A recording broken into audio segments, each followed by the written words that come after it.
Last May, gamblers across the country rejoiced when the Supreme Court overturned the Professional and Amateur Sports Protection Act, giving all 50 states the chance to legalize sports wagering.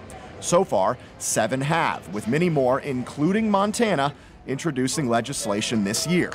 3 different Montana organizations are expected to write bills: the coin operators, the Board of Horse Racing, and Intralot, who runs the state's lottery operations. One, or a combination of all 3, is expected to be heard by the legislature later this month.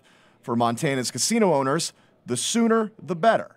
With us having simulcasts and now the fantasy sports, it was like, well, we're ready to rock kind of right now and ready to go. Kirk Dealer runs the Enterprise, the only casino offering pari-mutuel horse race wagering in Billings. Players can monitor different tracks, and wagers are made at kiosks connected to the tracks in real time. There's no doubt it has boosted Dealer's business.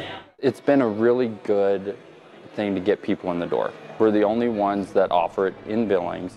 I think there's 4 or 5 other ones in the state of Montana. And just having that little niche that brings people in the door and keeps them around. That's the key. It gets people in the door. Horse racing isn't Dealer's biggest moneymaker, far from it, but it builds his customer base, which is what the Montana Tavern Association is hoping sports betting will do. Here's the most likely scenario. Businesses with gaming licenses will house kiosks connected to an out-of-state sportsbook, who will then set odds on matchups from wherever they're located. Players will have to come to the casino in Montana to make a wager, but will be able to use a mobile device while inside. What they call geofencing. So they'll geofence the casino basically, and you can come in with your tablet or cell phone and deposit money through a debit card or cash, but you have to be in the confines of that establishment. The MTA believes sports betting is a means to an end, enticing a customer to visit who then might spend money in other ways. We want to see sports betting grow the Montana economy. And if we allow full mobile internet-based sports betting, you're going to take a big chunk of Montana money and send it straight out of state.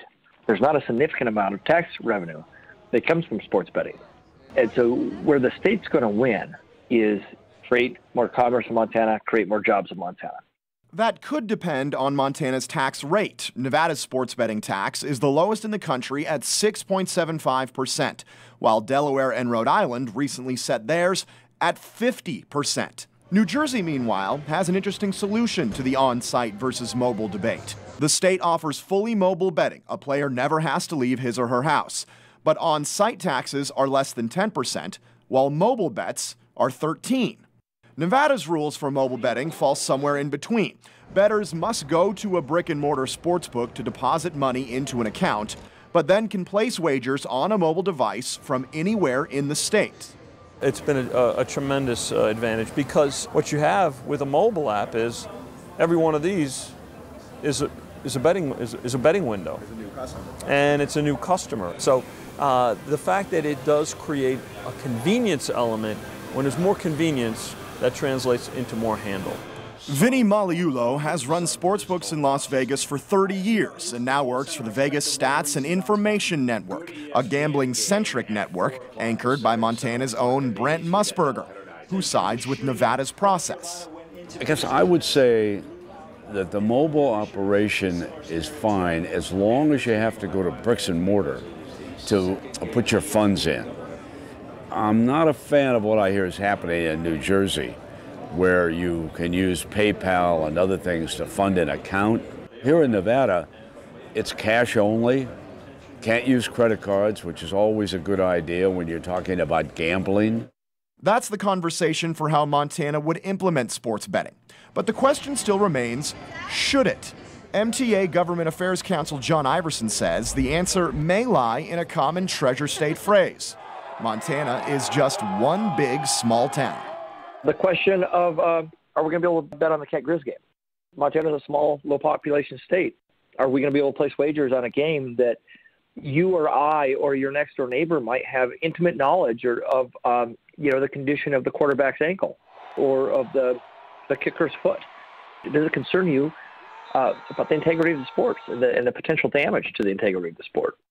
It's the reason Shoeless Joe Jackson was banned from baseball in his prime, and Pete Rose isn't in the Hall of Fame. Sports betting will never completely get rid of its scandalous stigma, but its legitimacy is on the rise, and Montana may be the next frontier to embrace it. Now, even if Montana were to approve legislation as early as this month, there's a general consensus in conversations that bets wouldn't be taken for a year as rules and regulations get established and hardware is put into place. We'll bring you updates from the legislature as this process goes along.